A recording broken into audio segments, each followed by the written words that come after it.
Pada suatu kesempatan, banyak pemungut pajak dan orang lain yang bereputasi buruk datang kepada Yesus untuk mendengarkan Dia. Orang Farisi dan ahli Taurat mengkritik Yesus dengan mengatakan, orang ini bergaul dengan orang-orang yang memiliki reputasi buruk dan makan bersama mereka. Kemudian Yesus menceritakan perumpamaan ini, jika ada di antara kalian yang memiliki 100 domba dan kehilangan satu, tidakkah kalian akan mencarinya? Jadi dia meninggalkan 99 lainnya di ladang dan pergi mencari domba yang hilang sampai dia menemukannya. Ketika dia menemukannya, dia sangat bahagia dan kembali bersamanya di pundaknya. Sesampainya di rumahnya, dia menelepon teman dan tetangganya dan berkata, "Bersukacitalah denganku karena aku menemukan dombaku tersesat, karena saya memberitahu Anda bahwa akan ada lebih banyak sukacita di surga bagi orang berdosa yang bertobat dari dosa-dosanya daripada untuk 99 orang baik yang tidak perlu bertobat." Yesus melanjutkan, jika seorang wanita yang memiliki 10 koin perak kehilangan satu, dia akan mencarinya, bukan? Dia menyalakan lampu, menyapu rumah dan mencari dengan sangat hati-hati sampai dia menemukannya. Dan ketika dia menemukannya, dia mengundang teman-teman dan tetangganya dan berkata, "Bersukacitalah denganku karena aku menemukan koinku yang hilang." Karena saya katakan bahwa para malaikat Allah juga akan bersukacita atas orang berdosa yang bertobat dari dosa-dosanya. Dan Yesus berkata, seorang pria memiliki 2 anak. Suatu hari pria yang lebih muda berkata kepada ayahnya, "Ayah, saya ingin kamu memberikan saya bagian warisan saya sekarang," dan ayah membagi barang di antara keduanya. Beberapa hari kemudian, putra bungsu mengumpulkan semua yang menjadi miliknya dan pergi ke negara yang sangat jauh.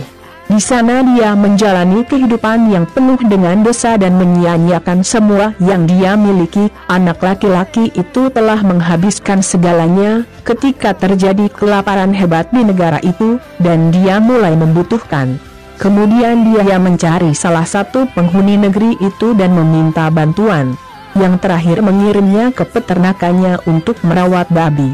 Di sana, lapar, dia ingin makan apa yang babi makan, tetapi tidak ada yang memberinya apa-apa.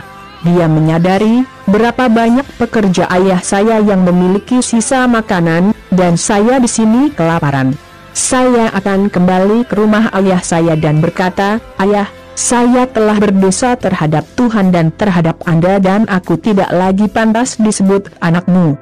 Terima saya sebagai salah satu pekerja Anda." Jadi dia pergi dari sana dan kembali ke rumah ayahnya. Saat bocah itu masih jauh dari rumah, ayahnya melihatnya dan merasa sangat kasihan pada putranya. Dia berlari dan memeluk serta menciumnya.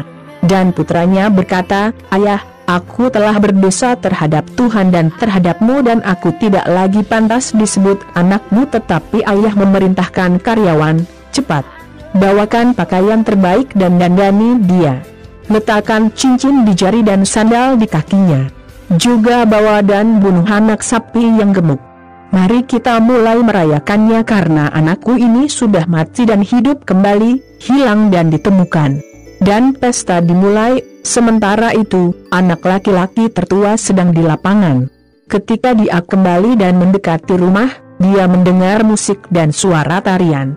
Kemudian dia menelepon seorang karyawan dan bertanya, apa yang terjadi? Karyawan itu menjawab, "Kakakmu pulang dengan selamat.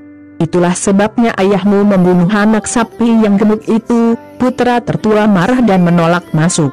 Kemudian ayahnya keluar dan mendesaknya untuk masuk.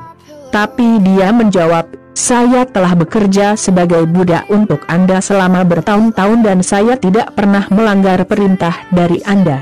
Meski begitu, Anda tidak pernah memberi saya bahkan seorang anak untuk mengadakan pesta dengan teman-teman saya. Tapi anakmu ini menyia-nyiakan semua yang menjadi milikmu, menghabiskan uang untuk pelacur. Dan sekarang dia kembali, dan anak sapi gemukmu telah dibunuh." Kemudian ayahnya menjawab, "Anakku, kamu selalu bersamaku, dan segala sesuatu yang milikku adalah milikmu. Tapi pesta ini perlu untuk menunjukkan kegembiraan kita. karena saudaramu ini telah mati dan hidup kembali, hilang dan ditemukan. Lukas 15:1-32